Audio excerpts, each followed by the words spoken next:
Media person ಅಂತ ವ್ಯಕ್ತಿ ಎಷ್ಟು ಮಟ್ಟಿಗೆ ಮತಗಳನ್ನು ಗಳಿಸಬಲ್ಲ, ಎಷ್ಟು ಮಟ್ಟಿಗೆ ಎಷ್ಟು ಸೀಟ್ಗಳನ್ನು ಗೆಲ್ಲಬಲ್ಲ ಅನ್ನುವಂಥದ್ದು ಇನ್ನೂ ಫಿಕ್ಸ್ ಆಗಿಲ್ಲ. ಬಟ್ ಇವ್ರ ಮಾತುಗಳಿಂದ ಹಿಂದೂ ಹುಡುಗರು ಹೊಡಿತಾವೇನೋ ಅನ್ನೋಂಥ ಒಂದು ದೂರದ ಒಂದೇನಪ್ಪ ಅಂತಂದ್ರೆ ಒಂದು ಪ್ರಶ್ನೆ, ಅದು ಪ್ರಬಲ ಪ್ರಶ್ನೆ. ಅದನ್ನು ದೊಡ್ಡದು ಮಾಡ್ತಾ ಇದ್ದಾರೆ. ಅದ್ರ ಜೊತೆಗೆ ನಿಧಾನಕ್ಕೆ ಅವ್ರ ಬೆಂಬಲಿಗರು ಅವ್ರು ಸಪೋರ್ಟ್ ಮಾಡುವಂಥ ಮಾತುಗಳನ್ನು ಬಿ ಜೆ ಪಿಯಲ್ಲಿ ಕೆಲವು ಈಗ ನಾಯಕರು ಬೆನ್ನು ಹಚ್ಚಿದ್ರು, ತೋಳ್ರಿ ಮಾಡಿರಿ ಅಂತೇಳಿ. ಯಾಕೆಂದರೆ ಭಾಳಷ್ಟು ಜನರಿಗೆ ಬಿ ಜೆ ಪಿಯಲ್ಲೇ ಯಡಿಯೂರಪ್ಪನವರ ನಾಯಕತ್ವದ ನಂತರ ಮತ್ತು ವಿಜೇಂದ್ರ ಬರೋದು ಬೇಡ ಆಗಿದೆ. ಅವ್ರಿಗೆ ನಾವು ಆಗಬೇಕಪ್ಪ, ನಮ್ಮಲ್ಲಿ ಯಾರೂ ಆಗಲಿ ಆಗಬೇಕು ಅನ್ನುವಂಥ ಒಂದು ಸಣ್ಣ ಆಸೆ ಅಥವಾ ದೊಡ್ಡ ಆಸೆ ಅಲ್ಲದ.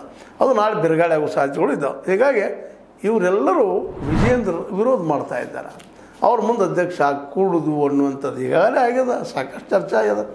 ಕಡೆಗೆ ಅನಿವಾರ್ಯ ಬಂದಾಗ ಹೈಕ್ ಮಾಡಿದ್ದು ಈ ನಮ್ಮ ಯತ್ನಾಳರ ಹೊರಗಾಕೆ ಅವ್ರನ್ನ ಉಳಿಸ್ಕೊಂಡದ.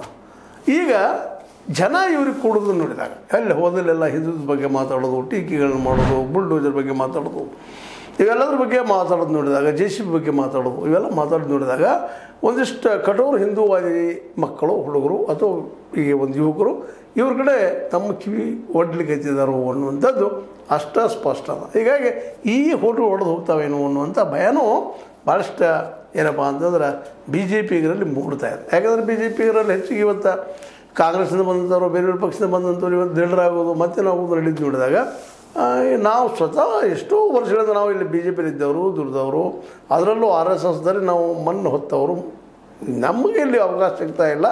ಹೊರಗಿನ ಬಂದವರು ಯಾರ್ಯಾರಿಗೂ ಅವಕಾಶ ಸಿಗ್ತಾ ಇದೆ ಅನ್ನೋಂಥ ಒಂದು ಅಸ್ಮಾತ್ನೂ ಅವ್ರಿಗೆ ಇದೆ. ಇವೆಲ್ಲ ಕಾರಣದಿಂದ ವಿಶೇಷವಾಗಿ ಏನಪ್ಪ ಅಂತಂದ್ರೆ ಇಲ್ಲಿ